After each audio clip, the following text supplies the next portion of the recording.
pero muy buenas tardes. A pesar de que soy yo el que está llegando a este espacio, les voy a decir bienvenidos. Bienvenidos a este espacio de escucha, a este espacio de historias y a este momento especial. Mi nombre, como ya lo han dicho, es José Luis Gallego y yo soy un cuentero.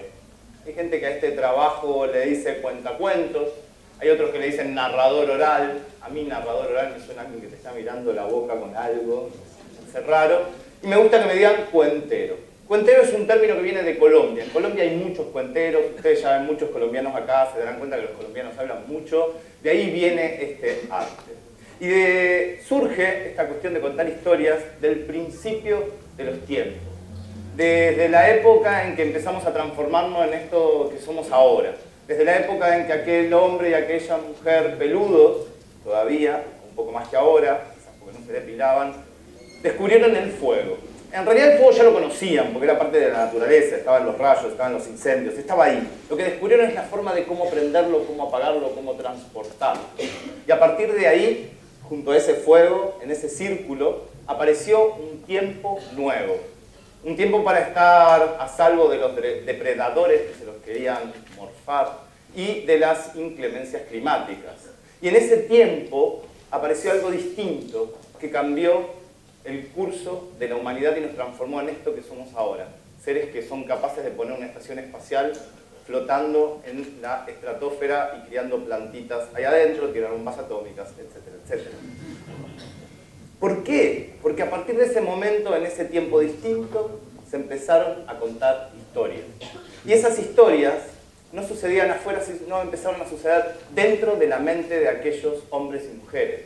Empezamos a ver lo que no estaba afuera, sino adentro de nuestra mente. Empezamos a ficcionar y nos volvimos esto, los Homo sapiens sapiens, o quizás, mejor dicho, los Homos ficticios.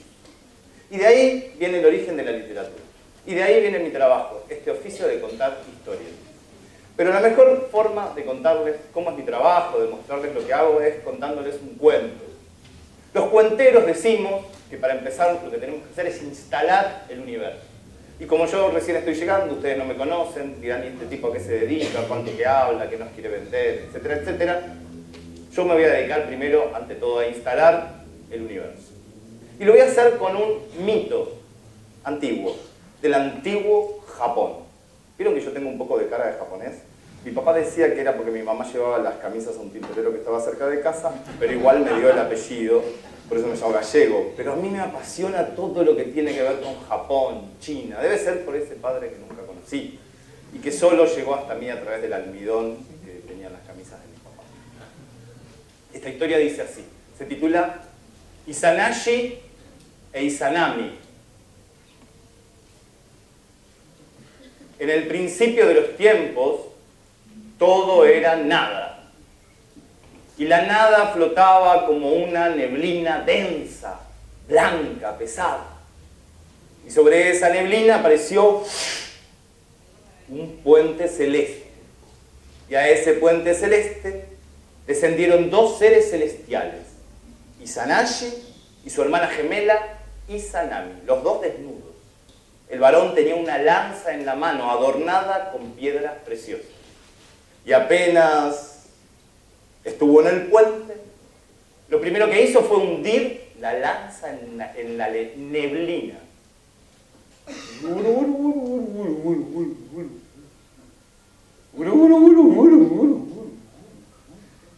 Y al extraerla observó que de ella colgaba una gota de cristal. Y la estiró, y de esa gota se formó una isla. Y apenas se formó la isla, los dos hermanos descendieron a la isla. Y apenas llegaron a la isla, el hermano empezó a construir una torre. Con ladrillos que escapa de algún lugar, construía una torre. Ladrillo, ladrillo, torre, torre, torre, hasta que llegó a la cima. Y ahí observó que todo era nada. Descendió, y antes de que pudiera hablar, su hermana le dijo, ¿qué es eso que te cuelga ahí? ¿Y tú? ¿Eso que tienes ahí? ¿De qué se trata? Y las diferencias les dieron deseos de unirse. Y se unieron.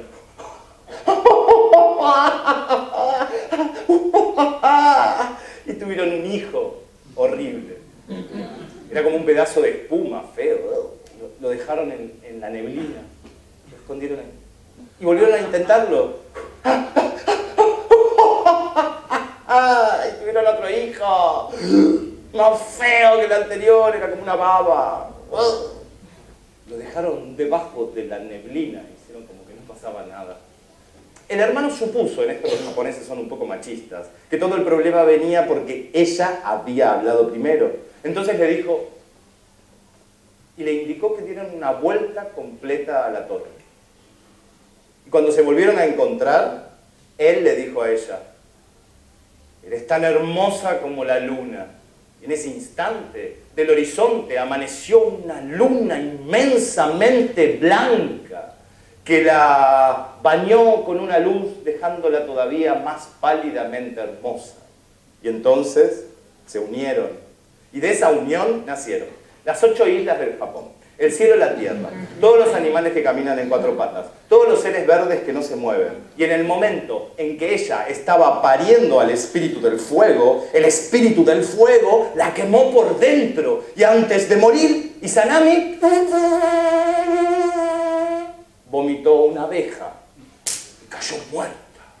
Entonces el hermano, lleno de odio, tomó al espíritu del fuego y lo desmembró en 1000 partes.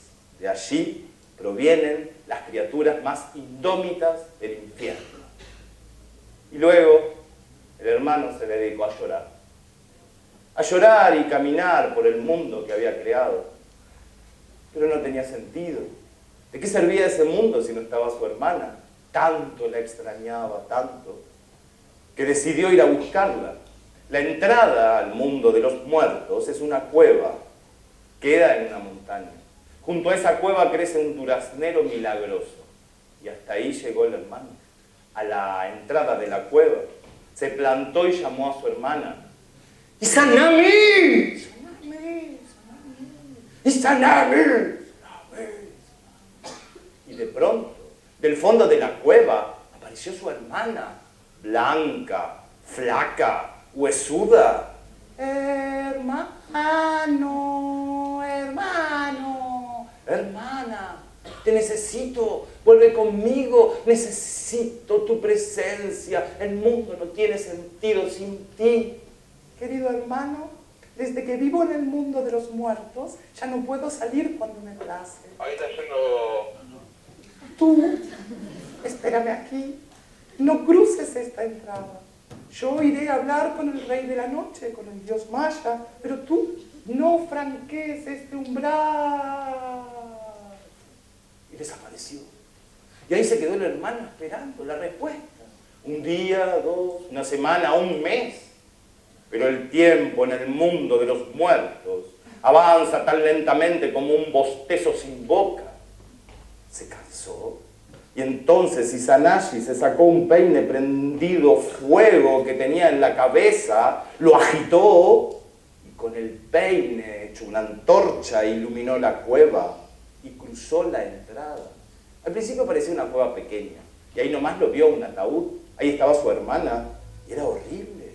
Eran huesos y eran gusanos y le dio tanto asco, pero le dio todavía más terror cuando su hermana empezó a incorporarse al tiempo que le decía, maldito seas, ¿me has visto en este estado? Y el hermano empezó a correr desesperado, pero lo que parecía una cueva pequeña se volvió un pasillo largo. Había dado 100 pasos cuando sintió la mandíbula huesuda de su hermana en la nuca. ¡Tac!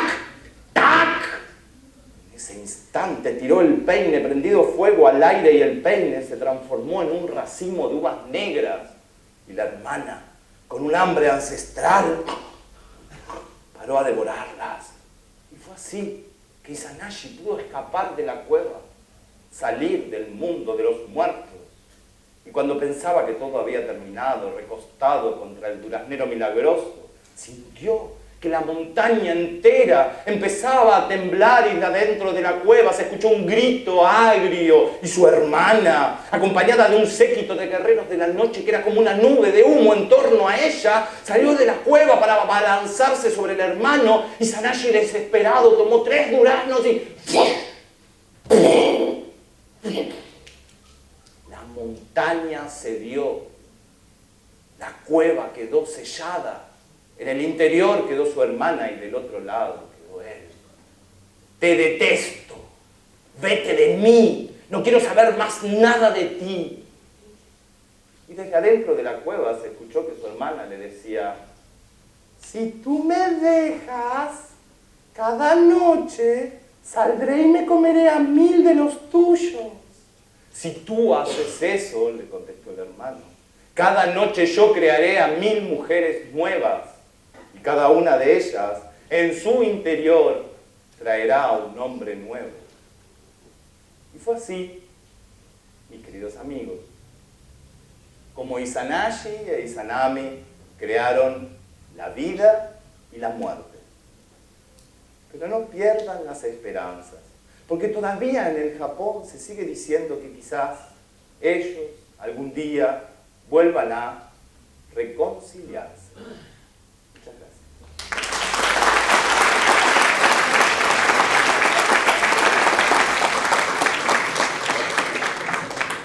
¿Cómo es esto de contar cuentos? Yo trabajo de esto. Tengo 4 hijos, pago un alquiler, ando en bicicleta y me dedico a contar cuentos. Hace unos 8 años que vivo de esto. Y cuento cuentos en distintos lugares. Cuento cuentos en escuelas, cuento cuentos en teatros y cuento cuentos también en otros contextos de marginalidad como cárceles, villas y hospitales también. ¿Y por qué hago eso? Básicamente porque me gusta. Y básicamente porque hace unos años me di cuenta de lo que quería hacer. Estaba trabajando de otra cosa y me di cuenta que si no hacía lo que me gustaba, la vida se iba a pasar. Y por eso de alguna manera quería contarles este cuento. No solo para instalar el universo, sino para instalar la idea de la muerte. Pero no la muerte como algo triste, no la muerte como esas cosas que nos pasan y sufrimos mucho, sino la muerte como compañera. Esa señora, la parca, esa señora que se viste de diferentes formas y que a veces hasta es personal y nos está mirando a cada uno de nosotros. Esa señora que nos dice que es la dueña de todas las cosas. Que tarde o temprano, yo, ustedes y todos los que podemos andar por acá, no vamos a estar más. Eso hace que nuestra vida sea todavía más importante. Que cada instante que vivimos cuando pestañeamos desaparece. Que si no hacemos lo que queremos ahora, nuestra vida es como un suspiro que pasa y no deja nada. Entonces sentí que escribir cuentos, que contar cuentos, era de alguna manera como dejarle una marca en la cara a esa señora.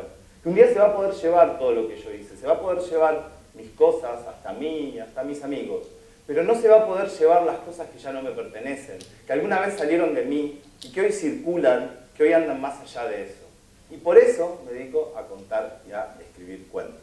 Y como parte de mi trabajo, hace unos años, un alumno de la 48, la 48 es una cárcel de máxima seguridad que está en San Martín, relativamente nueva, tiene unos 8 años. Allí adentro funciona una sede de la Universidad Nacional de San Martín, se estudia la carrera de Sociología y también hay talleres de arte.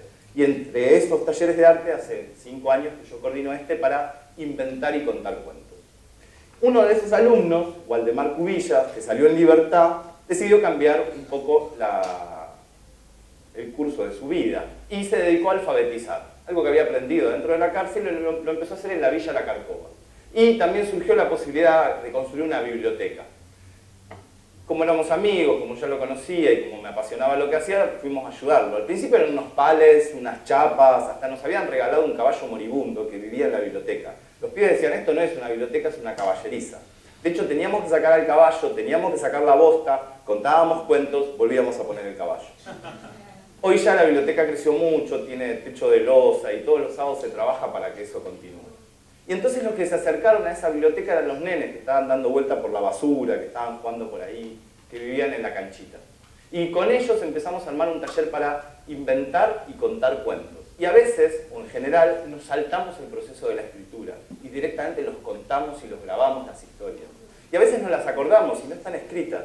Y yo les quiero compartir ahora una de esas historias.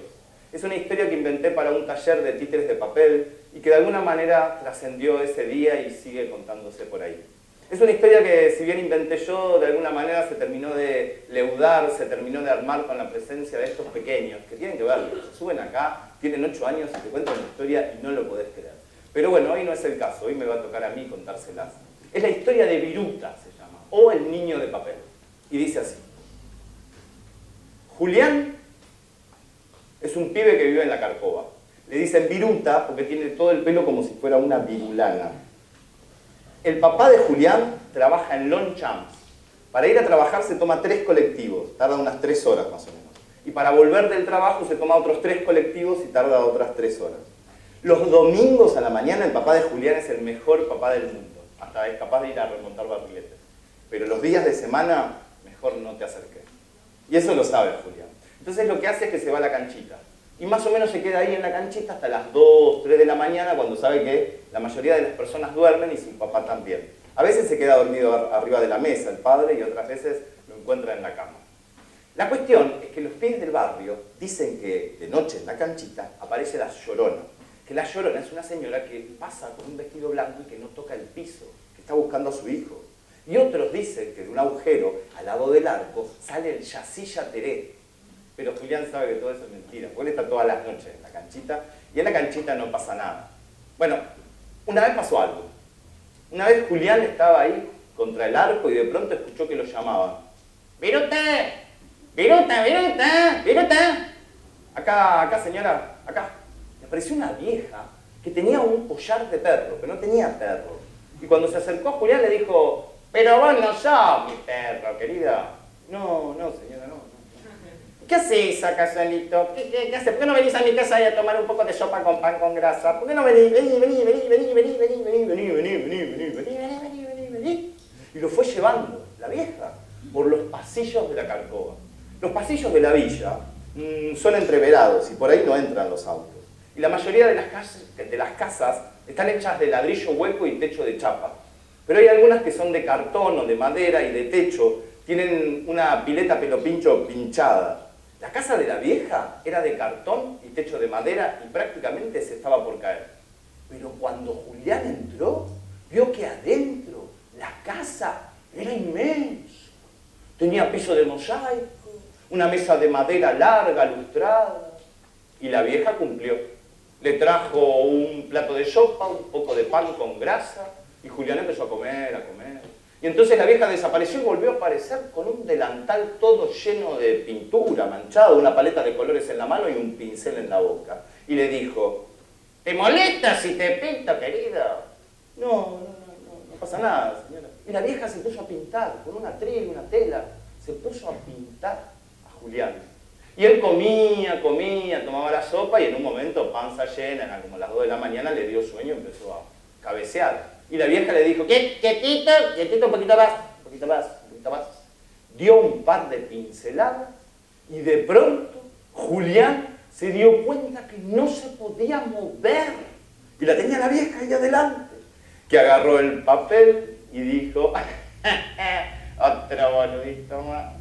Y colgó el papel en la pared junto con todos los dibujos de los niños atrapados. Se trataba de una vieja bruja del conurbano. Y Julián había quedado condenado a estar atrapado en la bidimensionalidad del papel para toda la eternidad. Pero así, como viene la mala suerte, también viene la buena suerte. Y en este caso la buena suerte vino en forma de viento. Un viento que entró por los pasillos de la villa, dio vueltas alrededor de la casa y abrió las ventanas de la casa de la vieja. Y el viento entró dentro de la casa y empezó a despegar los dibujos que estaban en la pared. Y el dibujo de Julián empezó a volar y Julián sentía como volaba por adentro de la casa de la vieja y volando salió por la ventana y volando empezó a subir y desde ahí arriba vio el barrio, los pasillos de la villa, los pibes de la esquina, el patrullero y volando cruzó la avenida Márquez, que yo no sé si ustedes saben, divide José León Suárez de Villa Ballester. Porque ahí empezó a volar y volando llegó hasta un barrio muy bacán y el dibujo en tirabuzón cayó en una casa muy paqueta. Tenía todo el jardín con el pastito cortadito, todo igual, y una pileta de mosaicos muy linda. Y ahí aterrizó el dibujo de Julián y salió una nena. Era una nena que tenía un vestido muy lindo y tenía rulos y era rubia. Y cuando vio el dibujo y vio ese nene, se enamoró completamente. Tomó el dibujo, lo pegó contra su pecho y fue a buscar a su mamá para contarle lo que le había pasado. Pero la mamá estaba ocupada. Entonces dejó el dibujo en la cama Y vino el hermano, y el hermano era celoso, y había visto la escena. Entonces, cuando la hermana se fue, tomó el papel y lo hizo un bollo. Julián sentía que lo aplastaban todo, y con ese bollo se lo tiró al gato. ¡Miau! Pero el gato lo esquivó, y el dibujo salió por la ventana, y por la ventana cayó a la calle. Y como la calle era embajada, tac, tac, tac, tac, llegó a la esquina. En la esquina había un hombre que acababa de tomar una decisión de la cual nunca se podía arrepentir. Tomó el dibujo y le hizo acordar a su hijo y a los avioncitos que hacían. Entonces dobló el papel. Julián sentía que lo doblaban y hizo un avioncito. Y con ese avioncito lo tiró al cielo. Y con el viento el avión empezó a subir nuevamente y cada vez más alto, hasta rozar la panza de las nubes. Y con el viento volando volvió a cruzar la avenida Márquez y volando volvió al barrio de la Carcova. Y esta vez en tirabuzón, como un avión, fue descendiendo hasta llegar a los pies de una mujer que estaba en el cordón de la vereda llorando con la cara entre las manos. Era la mamá de Julián, que lo extrañaba mucho. Y el avioncito llegó hasta sus pies. Y una lágrima de la madre que cayó sobre el papel rompió el hechizo. Y de ahí volvió a salir Julián, adelante de la madre. Y la madre, cuando lo vio, lo abrazó muy fuerte y le dijo: nunca más te voy a dejar solo. Me estás aplastando, mamá, hay que sacar a los pibes.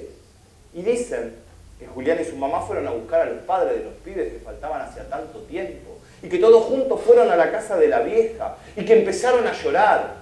Bueno, los pibes del barrio dicen que algunos de los padres tuvieron que usar cebolla para llorar. Pero la cosa es que de sus lágrimas volvían a nacer sus hijos.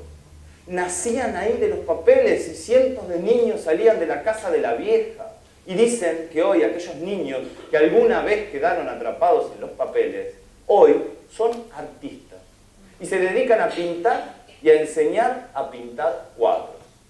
Y dicen que a la vieja, a la bruja mala del conurbano, le dieron cadena perpetua. Y que ahora vive en un calabozo, allá le dicen buzón. Y que su único modelo ahora es un espejo.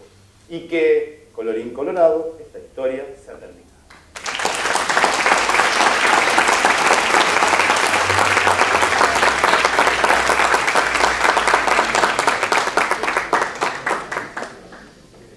Como les decía, yo me dedico a contar diferentes tipos de historias. Por ejemplo, la primera que les conté es un mito, y es una historia anónima, popular, folclórica. Muchas veces cuando pensamos en folclore nos imaginamos un gaucho, un caballo, un facón. Pero bueno, sabemos que folclore va mucho más allá de ello. Tiene que ver con la voz popular, la voz de las distintas culturas que trasciende el tiempo, que trasciende el espacio y llega de pronto hasta acá, hasta Almagro, y aparece nuevamente después de miles de años, como el caso de Izanashi Izanami, que es una historia que quizás tiene más de 3.000, 4.000 años. En cambio, el cuento de Viruta es un cuento que inventé yo, pero que de alguna manera representa lo que es el folclore popular, el folclore de hoy en día. El folclore que si nos dedicamos a recopilar sería como los cuentos de los hermanos Grimm, que hoy leemos, que vienen de la Edad Media.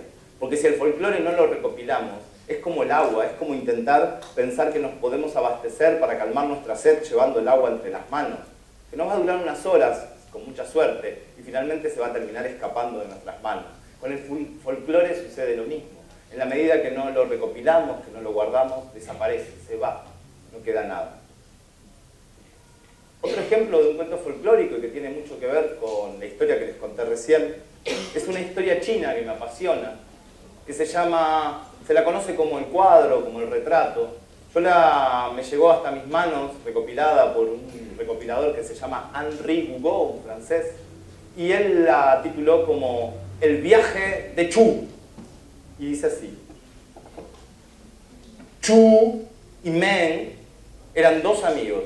¿De dónde venían? No tengo idea. ¿A dónde iban? Yo no lo sé. Pero de pronto, en el desierto, estalló una tormenta de viento. El viento levantaba la arena y la arena les lastimaba la piel y los dos amigos avanzaban como podían, agachados, hasta que de pronto descubrieron una especie de casa casi destruida. Era un templo semiderruido. Y ahí entraron los dos amigos. Y a su encuentro salió un viejo ermitaño. Y el viejo les dijo, permítanme, amigos, que les muestre el cuadro que hay en el fondo del templo. ¡Adelante! ¡Adelante! Y los dos amigos siguieron al viejo. Y el viejo les enseñó un fresco. Era un cuadro pintado en la pared que retrataba un bosque de pinos, donde unas mujeres jugaban. Chu, Meng y el viejo se quedaron observando el cuadro. Chu observó que una de las mujeres era especialmente bella y sintió que la mujer lo miraba a los ojos y él le devolvió la mirada. Y en ese instante, cuando sus miradas se encontraron, Chu sintió que de pronto flotaba y dejó de escuchar el sonido del viento contra el templo y lo que escuchó fue el sonido del viento pasando entre las hojas de los pinos y las risas de las mujeres. Ahora Chu estaba en el cuadro y observó que la mujer que le gustaba se había retirado hacia una casita de madera allá en el fondo, que abría la puerta, que lo volvía a mirar y desaparecía en su interior. Entonces Chu fue hasta la casa de madera y cuando entró la mujer estaba en la cama esperándolo y él se acostó con ella y cuando se levantaron eran marido y mujer. Entonces la mujer, mirándose al espejo, se acomodó el pelo como lo usan las mujeres casadas en China, con un rodete en la cabeza. Y Chu mientras tanto estaba tirado en la cama, estaba feliz. Cuando el suelo tembló, Chu fue a mirar por la ventana y afuera había un gigante inmenso, metálico, con una cadera en la mano. El gigante decía, siento olor a humano en este cuadro, entréguenme al humano. La mujer le dijo a Chu, abajo de la cama, abajo de la cama. Y Chu se metió abajo de la cama. Y desde debajo de la cama observó como el gigante inmenso entraba en la habitación arrastrando sus pies metálicos. Mientras tanto, en el templo, Meng observó que su amigo Chu no estaba junto a él y le dijo al viejo, ¿y mi amigo Chu? No sea impaciente, amigo, no sea impaciente. Entonces el viejo, con el dedo, golpeó 3 veces en el cuadro, al tiempo que decía, señor Chu, ¿qué es lo que lo retiene allí tanto tiempo? Su amigo Meng se está impacientando. Y de pronto, del cuadro, salió Chu. Mareado, el amigo lo sostuvo. ¿Dónde has estado? No lo sé. Estaba debajo de una cama, de pronto sentí un trueno y ahora estoy aquí. Los dos amigos entonces observaron que el viejo se había retirado. Se había ido como a una esquina del templo y estaba rezando con la cara iluminada. Chu volvió a observar a la mujer del cuadro y vio que ahora tenía el pelo como lo usan las mujeres casadas en China, con un rodete en la cabeza, y que tenía la mirada muy, muy triste. Entonces, los dos amigos siguieron caminando por el desierto, vaya a saber hacia dónde. Gracias.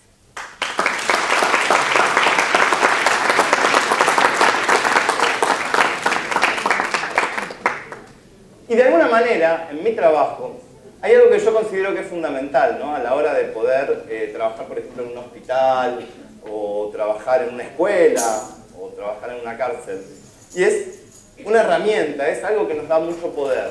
No solo a los cuenteros, sino a cualquier persona, o cualquier formador, como son ustedes, educadores no formales, acompañantes, motivadores, facilitadores, de alguna manera un canal para transmitir ganas de vivir.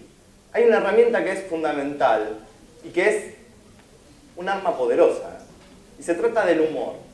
Porque con el humor uno puede hacer algo que es muy transformador.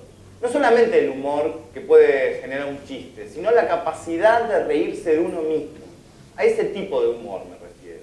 Porque eso nos da la posibilidad que frente a situaciones que parecen que no tienen solución, encontrar una alternativa. Y cuando nosotros podemos transmitir eso, eso es transformador. Otra cosa que les quería contar con respecto a los cuentos, es que muchos de los cuentos que cuento en Jardín de Infantes, en Inicial, funcionan en todos lados. Porque los cuentos no existen para niños. Hay cuentos que los niños no pueden escuchar, pero los cuentos que los niños pueden escuchar no son solo para ellos.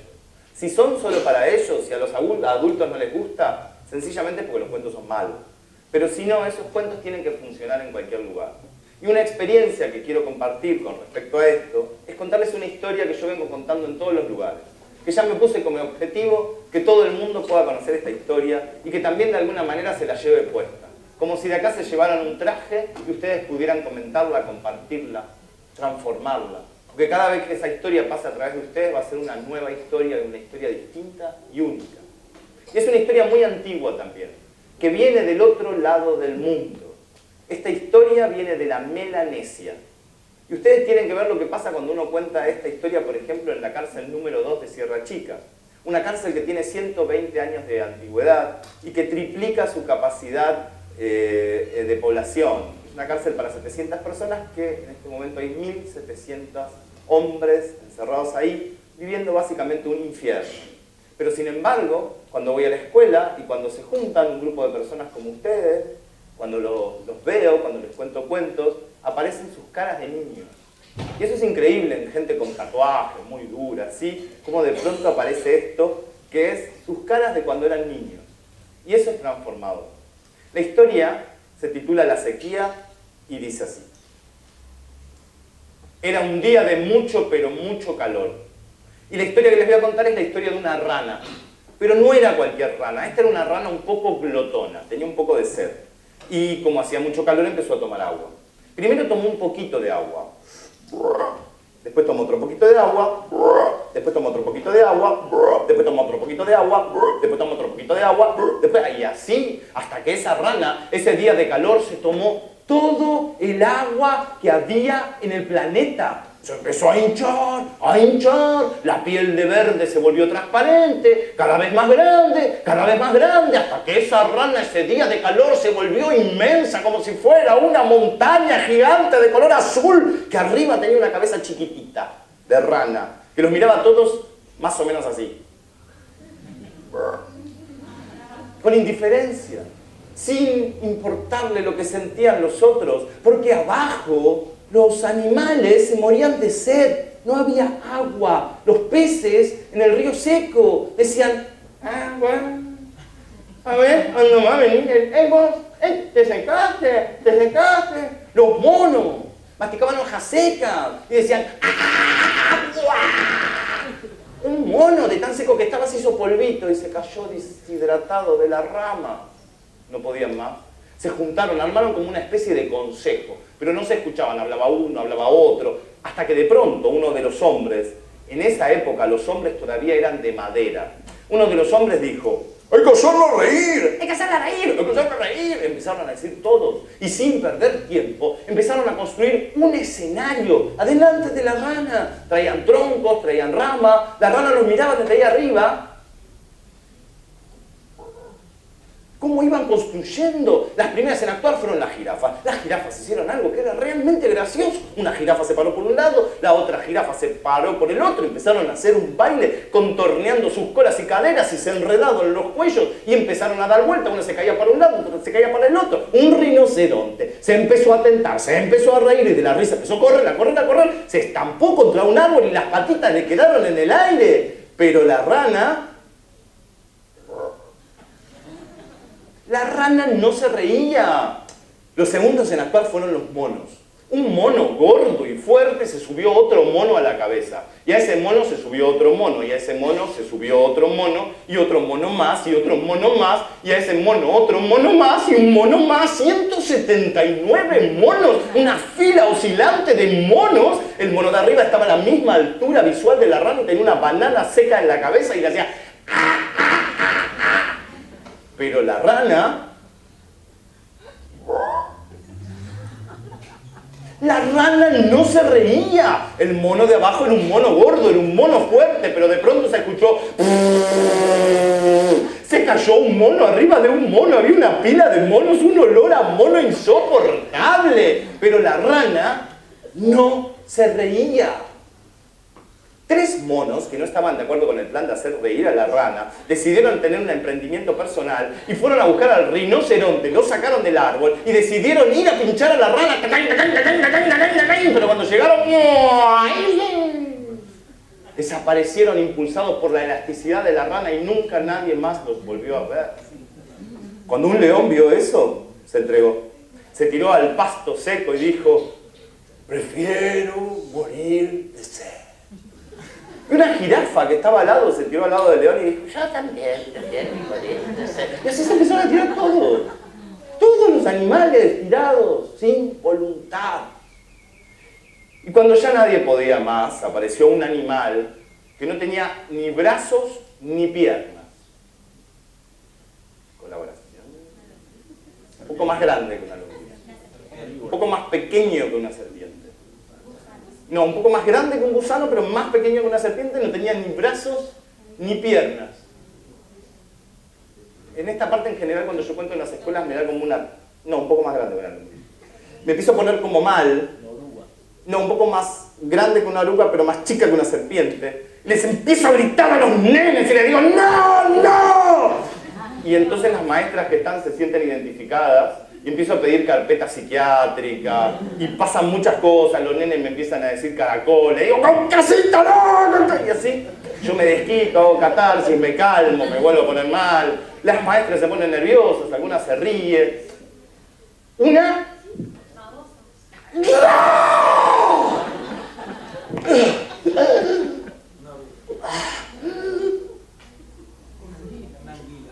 ¡sí! Se ganó un 0 kilómetro, después la empresa se lo va a dar.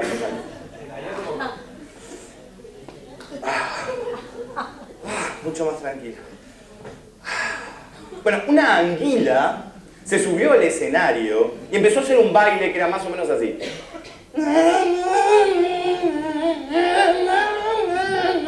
Y cuando la rana vio ese baile ahí abajo,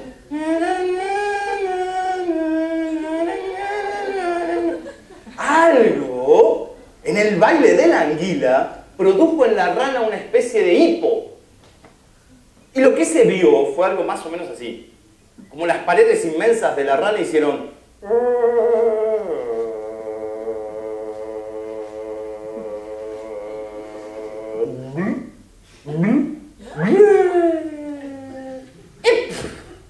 Y en ese instante, la anguila aprovechó para hacer una mueca que era más o menos así. Y cuando la rana vio esa cara ahí abajo, empezó...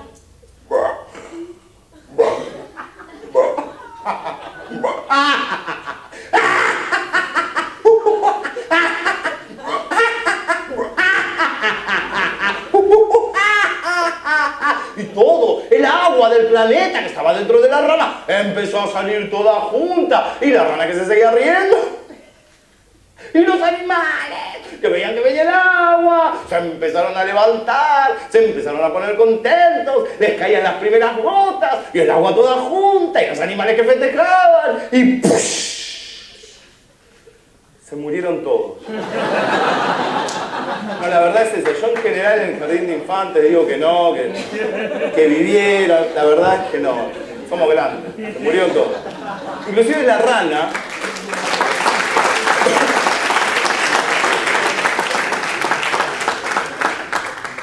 Por el estiramiento, el batracio por el estiramiento también pasó a otro mundo.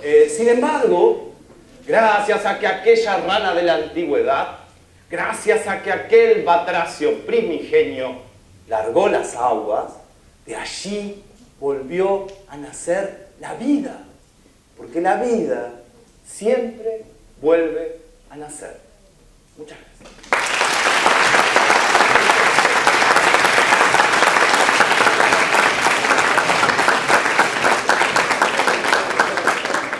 Porque yo traje el médico medio, porque Es como el prospecto de lo que tomo, que dice los efectos colaterales. Yo me voy acordando, pero falta mucho más. Bueno, parece que el tiempo es tirano como en la televisión, y yo les voy a contar un cuento más, y me parece que me van a echar, ¿no? ¿Pero quieren que les cuente un cuento más? Sí.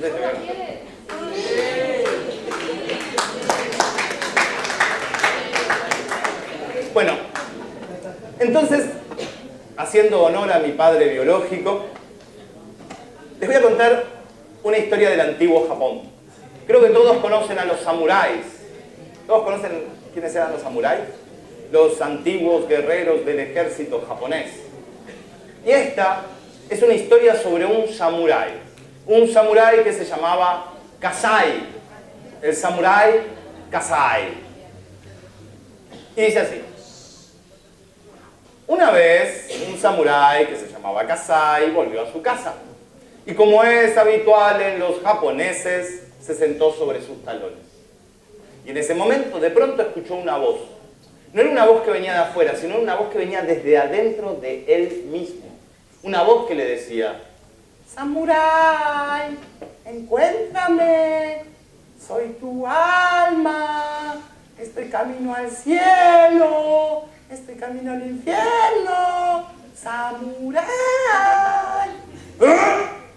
¿Quién está ahí? ¿Por qué mi alma tiene voz de niña? Pero el alma del samurái no volvió a decir nada. El samurái se quedó muy perturbado. Empezó a buscar el alma. Iba por los senderos, tomaba a las personas que por allí caminaban, sacaba su katana afilada y les decía, ¡camino al cielo! ¡Camino al infierno! Y los que no se desmayaban antes es porque habían salido corriendo. Y le empezaron a decir el samurái perturbado. Y se alejaban, lo veían venir y así fue al norte, fue al sur, al este, al oeste. Y de todo su peregrinaje, a pesar de haber asustado a tantas personas, solo consiguió la mitad de la respuesta a su pregunta. Y fue un viejo monje, un viejo que le dijo, sí, 3 personas conozco que han ido al cielo, pero una no ha vuelto, y la otra ha regresado sin su lengua, y la tercera está loca, no entiendo nada de lo que dice. Esto no le sirvió al samurái, por lo cual quedó todavía más perturbado, hasta que finalmente la respuesta, la pista que lo llevaría a dilucidar su problema, no la halló afuera de él, sino adentro, en un recuerdo. Recordó que hacía mucho tiempo un viejo, otro ermitaño como el del cuadro, lo había ayudado a esconderse en una cueva húmeda. Y ahí fue a buscarlo. Yo lo cuento rápido, pero pasó un tiempo, 2 montañas, 3 días por lo menos. Finalmente el samurái, todo lastimado, llegó a la puerta, a la entrada de la cueva del viejo y lo llamó. ¡Viejo! ¡He caminado demasiado! ¡Soy el samurái Kasai! ¡Estoy buscando el camino del cielo! ¡El camino al infierno! ¡Viejo! ¿Te acuerdas de mí? ¡El samurái Kasai! ¡Viejo! ¿Estás ahí? Y después de gritar un rato, de pronto apareció el viejo, desde adentro de la cueva, con la mitad de la cara iluminada. Y el viejo le dijo, ¿que me acuerdo de ti? Claro que me acuerdo de ti, samurái. ¿Samurái gordo? ¿Samurái oloroso? Tuve que limpiar la cueva con olor a samurái insoportable. Samurái, además, es cobarde. ¿Cómo olvidarme de un samurái tan cobarde que se escondió en mi cueva como una niña se cobija en la falda de una madre? Samurái gordo, oloroso, cobarde. Además, samurái me parece que le gustan los otros samuráis. Samurái está valiente. Y a medida que el viejo iba insultando al samurái, el samurái comenzó a enfurecerse cada vez más, hasta que con la vena hinchada, el samurái sacó su katana afilada mientras escuchaba que el viejo le seguía diciendo, "Colo inútil, cobarde, tonto". Y en ese instante, cuando estaba a punto de cortarle la cabeza al viejo, el viejo le dijo, ese es el camino al infierno. El samurái, quien comprendió las palabras del anciano, volvió a guardar su katana A lo que el viejo agregó, y asa, el camino al cielo. Muchas gracias.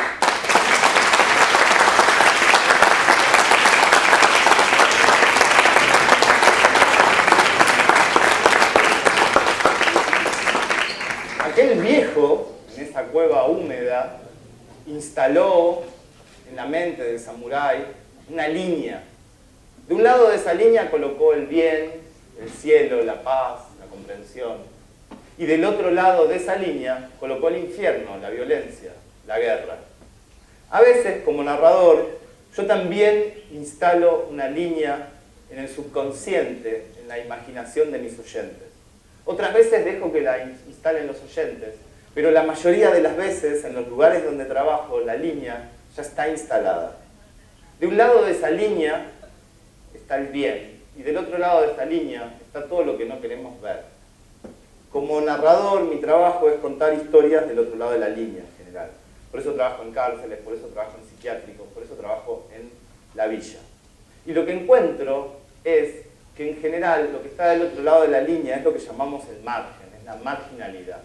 Y lo que está del otro lado de la línea nos es desconocido, justamente porque está del otro lado de la línea no lo podemos ver. Y aquello que no podemos ver nos vuelve ignorantes. Y la ignorancia alimenta el miedo. Y frente al miedo o huimos o atacamos. Desde que somos seres primitivos, todos los animales, frente al miedo, o huimos o atacamos. Y esto es algo que le sucede a los que están de un lado del margen y a los que están del otro lado también. Entonces, el motivo por el cual yo vine acá, que no quiero terminar de irme sin compartir esto, es mi experiencia, y es la experiencia del uso de este arte que tiene que ver con contar cuentos como una herramienta de transformación. Porque cada vez que nosotros contamos cuentos, cada vez que estamos narrando historias, está sucediendo algo bastante mágico. Primero, que los cuentos no se cuentan para las personas, sino que se cuentan con las personas. Cuando estamos escuchando un cuento, estamos todos escuchando ese cuento. Si eso no sucede, el cuento no sucede. Es solamente un tipo que te pasa palabras. Pero si no, aparece la historia. Cuando aparece la historia, cada uno de nosotros está viendo esa historia de forma individual. Cada uno de nosotros vio una cueva distinta, vio un viejo distinto, vio un samurái distinto. Sin embargo, todos vimos el mismo cuento. Y eso es totalmente antagónico a lo que estamos acostumbrados con los medios de comunicación, donde la imagen de la televisión estandarizada es para todos iguales. La imagen de la revista, la imagen de la página de internet. En cambio, cuando imaginamos, eso es un proceso individual. Cuando contamos historias, la violencia queda fuera de ese espacio. Las armas, las facas quedan afuera de ese espacio. Y aparece la persona. La persona queda dentro, y junto con la persona queda su esperanza dentro. Además, en ese proceso de imaginación, es un proceso de individuación. Cuando trabajamos en una escuela, cuando trabajamos en un hospital o en una cárcel, lo que vemos o lo que veo es un sistema que masifica, aplasta la individualidad. Las personas pasan a ser un número de celda, a ser un número de cama, a ser un número de guardapolvo. Y se pierde esa individualidad. Por eso, aunque parezca mínimo, el proceso de imaginar es muy poderoso. Observen que desde unos miles de años para atrás, desde el momento en que nos pusimos a imaginar, pasamos de ser un ser que tenía una chita durante 1,5 millones de años a construir aviones, etcétera, etcétera. Y fue porque en un momento empezamos a imaginar. Algo que yo trato de compartir siempre en cada escuela que voy es esto de la idea de que imaginar nos vuelve libres y poderosos. Libres, porque lo que imaginamos no se puede capturar, no se puede atrapar, no se puede enjaular. La imaginación no se puede sujetar. Y poderosos, porque imaginando podemos ver la forma en que queremos vivir, las personas que queremos ser. Y observar, como decía en un principio, a esta señora que nos mira un poco pálida y entender que el tiempo desaparece. Y que si no podemos, de alguna manera, en ese tiempo, conectar con aquello que nos gusta, con aquello que queremos, no lo vamos a poder hacer en otro momento. Si a ustedes les parece, yo, antes de irme, les quiero hacer otro regalo más. ¿Les parece bien? Lo que usted quiera.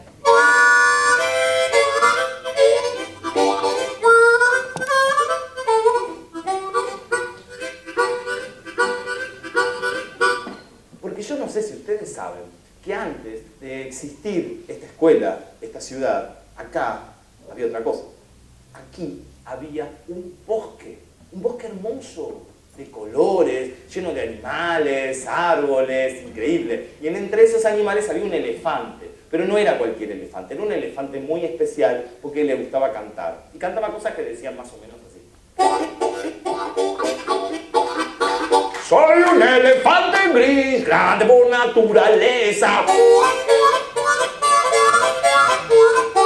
Soy un animal feliz, salvo por un gran problema.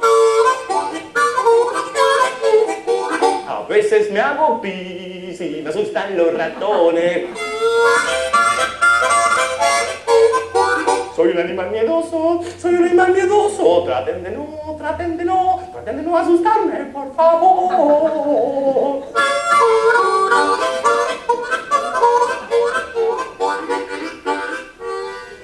Y así el elefante cantaba, los animales eran felices, los conejos le daban la mano a los tigres, el tigre a la tortuguita, todos bailaban, eran felices, hasta que un día a ese bosque hermoso y de colores llegó un animal muy malo, malísimo, era maloso.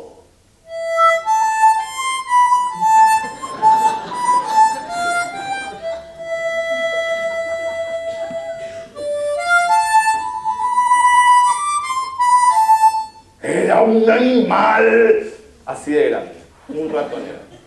Pero malo, malísimo. Etilio se llamaba. Y a Etilio, el ratón, le gustaba el queso. Y por eso, por el queso, atrapaba a los animales. Y como era tan ambicioso, les hacía algo horrible. Metía a todos los animales en una cueva oscura y ahí les hacía algo horrible, terrible. Los hacía trabajar todo el día batiendo leche de cabra. Como le gustaba el queso, le hacía batir leche de cabra y les ponían unas ollas con leche de cabra. Él se paraba arriba de un banquito y les decía a todos algo que decía más o menos así: todos juntos, vamos, no pierdan el ritmo, todos juntos, bate, bate, bate, bate, bate, bate, bate, bate, bate, bate, bate, bate, bate, bate. Y los pobres animales, lo único que podían hacer era bate, bate. Y el elefante,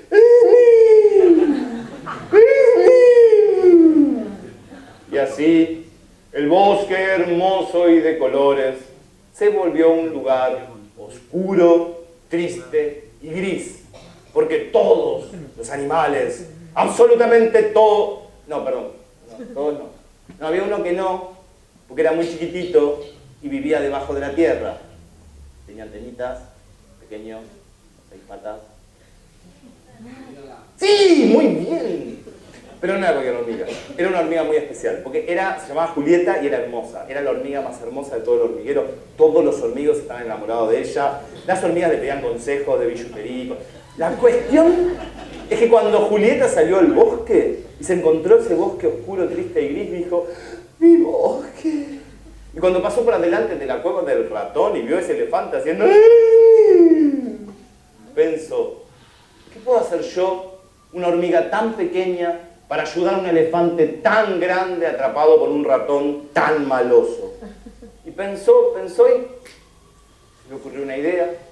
Entonces la hormiga, sin que el ratón se diera cuenta, en puntitas de pie, trepó por la cola del ratón y se sentó en su cabeza. Y cuando estaba sentada en su cabeza, le cantó una canción que decía más o menos así: todos los ratones se fueron a la playa a una gran fiesta que organizó el mar. Llevaron palitos, llevaron Coca-Cola, llevaron sus tablas de surf y el bronceador. El mar con sus olas les habló despacio, les contó todo desde el principio al fin. Y así los ratones, muy emocionados, volvieron a sus casas y se fueron a dormir.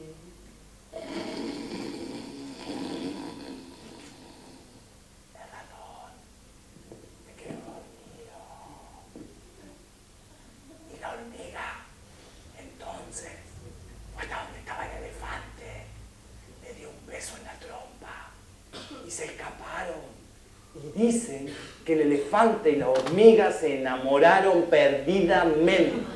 Hermosa pareja formaron y se dedicaron a tocar música. Una banda de rock armaron, iban por los bosques tocando música. Y dicen que cuando el ratón se despertó, se lo escuchó que decía mientras masticaba un pedazo de queso: a la final yo no soy el dueño del queso, porque todo el día en la cueva, todo el día controlando a los animales. No tengo tiempo para mí, no tengo tiempo para ir a la playa, para conocer una ratoncita, no tengo aguinaldo, no tengo vacaciones. Yo lo que quiero es libertad. Libertad. ¡Libertad! ¡Libertad! El ratón empezó a gritar libertad y a saltar. ¡Libertad! Y saltando y gritando libertad, se fue para la playa. ¡Libertad! ¡Libertad! Y desde ese día, el bosque volvió a ser un lugar hermoso y de colores.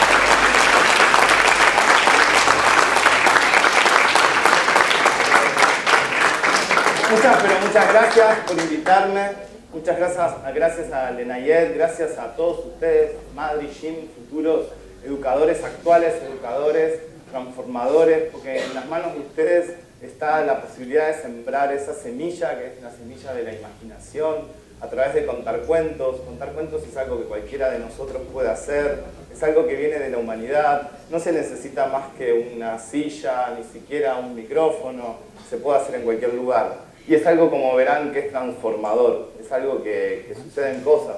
Yo no lo digo porque lo leí o porque me lo contaron, lo digo porque lo vi en estos años, cómo las personas, a través de que uno les cuenta cuentos, se van enganchando y se van transformando.